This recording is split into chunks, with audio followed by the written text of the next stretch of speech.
स्वागत है आपका हमारे ऑनलाइन शिक्षा के यूट्यूब चैनल में। आज है 17 सितंबर 2020।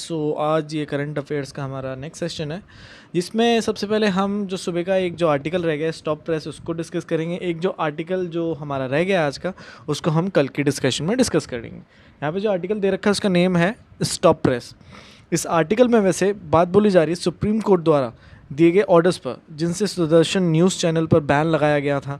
कोर्ट द्वारा ऐसे बैन के ऑर्डर लगाने से मीडिया पर, जिसमें डेमोक्रेसी का लाइफ जो खतरे में आ जाती है, जब फ्रीडम ऑफ स्पीच पर बैन लगता है, जिससे सिटीजन्स के राइट को भी ख़त्म हो जाते हैं, जिनसे उन राइट्स टू इन्फॉर्मेशन की प्राप्ति होती है। इस बार डिफरेंट कोर्ट द्वारा ऑर्डर दिए गए जिससे मीडिया पर बैन लगाया दिया गया था, उनकी केसेस पर और उन प्रोग्राम्स पर जो टेलीकास्ट किए जा रहे थे, जिसकी वजह से आज इस हफ्ते में ज़्यादा अटेंशन दी जा रही है कोर्ट्स के रिस्ट्रेन ऑर्डर्स पर। साथ में मीडिया की फ्रीडम ख़त्म होती जा रही है और साथ ही साथ में लोगों द्वारा उस राइट्स को भी ख़त्म किया जा रहा है, जिससे इन्वेस्टिगेशन के समय फ्री ट्रायल नहीं किया जा सकेगा। पर्सन अपनी आवाज़ नहीं उठा पाएंगे इस डेमोक्रेसी कंट्री में। ये काफ़ी अनयूजुअल और लीगली क्वेश्चनेबल होगा आंध्र प्रदेश के हाई कोर्ट के इंटरिम ऑर्डर, जिनसे बैन लगा दिया गया था मीडिया पर और सोशल मीडिया पर, जब पुलिस द्वारा एफआईआर के रिलेटेड कुछ मेंशन किया गया था मीडिया में। अगेंस्ट में था वो farmer advocate general of state के और अन्य लोगों के, लेकिन जिन मटेरियल्स पर बैन लगाया गया था वो जस्टिफाई नहीं कर सकते थे सेंसरशिप के लिए, इसके लिए एलिगेशन लगाए गए थे, जिसके लिए कोर्ट द्वारा ही इन्वेस्टिगेशन के लिए स्टे ऑर्डर दिया गया था, जिससे केस की इन्वेस्टिगेशन नहीं की जा सकेगी। बल्कि कोर्ट द्वारा उन एक्स्ट्रा ऑर्डिनरी केसेस में स्टे ऑर्डर दिया जाता है, उनकी इन्वेस्टिगेशन में जो एक्स्ट्रा ऑर्डिनरी जो काफ़ी डिफरेंट केसेस होते हैं। कोई डिसीजन किसी गवर्नमेंट के खिलाफ होता है, जिसके लिए कहते हैं कि जब कोई पर्सन किसी गवर्नमेंट के खिलाफ होता है, जिसके लिए पहले उसके द्वारा ही उस गवर्नमेंट के रेजीम को सर्व किया जाता था और हो अपने आप को एज अ लॉ ऑफिसर, तब ऐसी जगह पर मीडिया की आवश्यकता पड़ती है सच को खोजने की, स्क्रूटिनिटी करने की। और मीडिया बैन से कैसे अब उस पेटिशन को बेनिफिट होंगे, अगर जब मीडिया की रिपोर्ट ही नहीं होगी, मीडिया के बैन होने से उन रूल्स को, लॉ को अच्छे से इफ़ेक्ट में नहीं लाया जा सकेगा। जब इन मीडिया पर बैन लगता है, तब या तो उन ऑर्डर्स से रोका जा रहा है उन मीडिया को किसी के अगेंस्ट में बोलने पर, या तो जब किसी की प्राइवेसी को नष्ट किया जाता है तब इन मीडियाज़ पर बैन लगाया जाता है। लेकिन जिसका यह बैन तब होना चाहिए जब उससे प्रोटेक्ट किया जाए ट्रायल और इन्वेस्टिगेशन के फेयरनेस के लिए, तब बैन लगना चाहिए मीडिया पर। सुप्रीम कोर्ट द्वारा सहारा वर्सेस सेबी 2012 में कोर्ट द्वारा ग्रांट की गई थी प्रिवेंशन ऑफ रिलीफ, जिससे बैलेंस किया जाए राइट टू फ्री ट्रायल और फ्री प्रेस के लिए, जिसमें कुछ समय के लिए रिस्ट्रेन लगा दिया गया था मीडिया पर, जब उन केसेस पर जहां पर ज़्यादा रिस्क हो गया था प्रीजुडाइज से, मतलब कि जब मीडिया द्वारा हार्म किया जा रहा था उन ऐसे कच्चे सबूतों के आधार पर, उस समय कोर्ट द्वारा बैन लगाया जाता है। सुप्रीम कोर्ट द्वारा इंटरिम ऑर्डर को पास किया गया, जिससे सुदर्शन न्यूज़ चैनल पर हो रहे टेलीकास्ट को रोका गया, लेकिन उन्हें रोका गया अलग ग्राउंड्स पर। उस प्रोग्राम को बंद किया गया जिसके 4 एपिसोड पहले से ही लॉन्च किए जा चुके थे, जिसमें मुस्लिम के अगेंस्ट में रूइन स्पीच थी। कोर्ट द्वारा उस प्रोग्राम को टेलीकास्ट करने से रोका गया, लेकिन कोर्ट को तब बैन लगाना चाहिए था जब फ्रीडम ऑफ एक्सप्रेशन और हेट की भावना का डिफरेंस पता होता।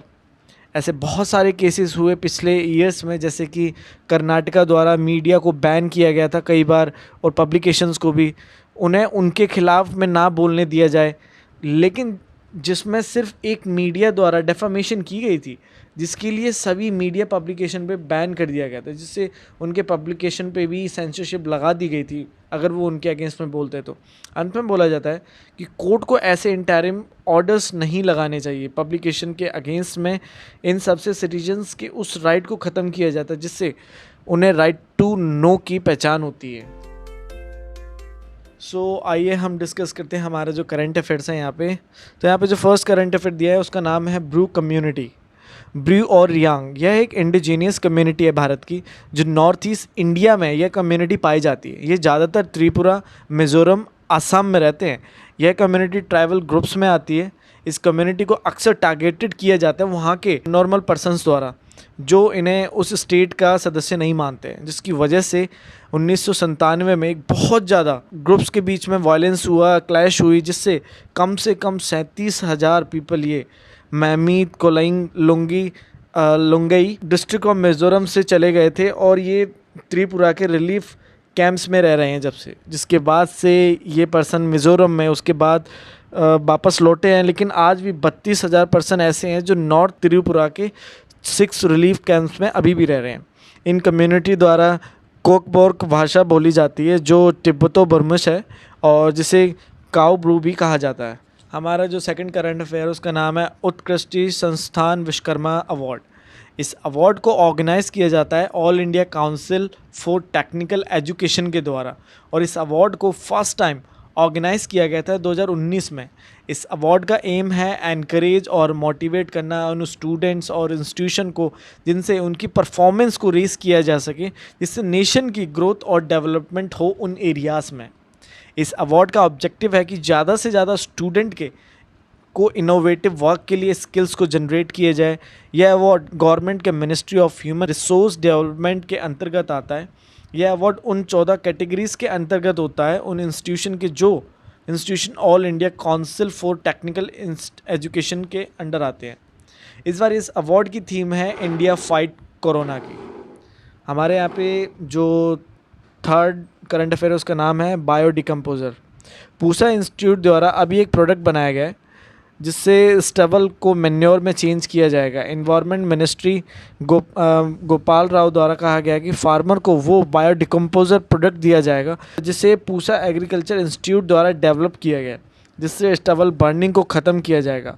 स्टबल बर्निंग वो होती है फसल के कटने के बाद जो घास फूस रह जाती है ना लैंड पर, उसे जलाया जाता है जिसके कारण एयर पोल्यूशन होता है। लेकिन आगे से ऐसा नहीं होगा।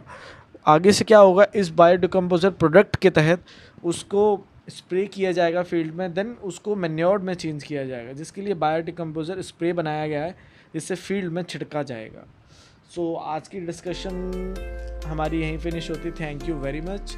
एंड आपको वीडियो पसंद आए तो please like share and subscribe जरूर करें। Thank you very much.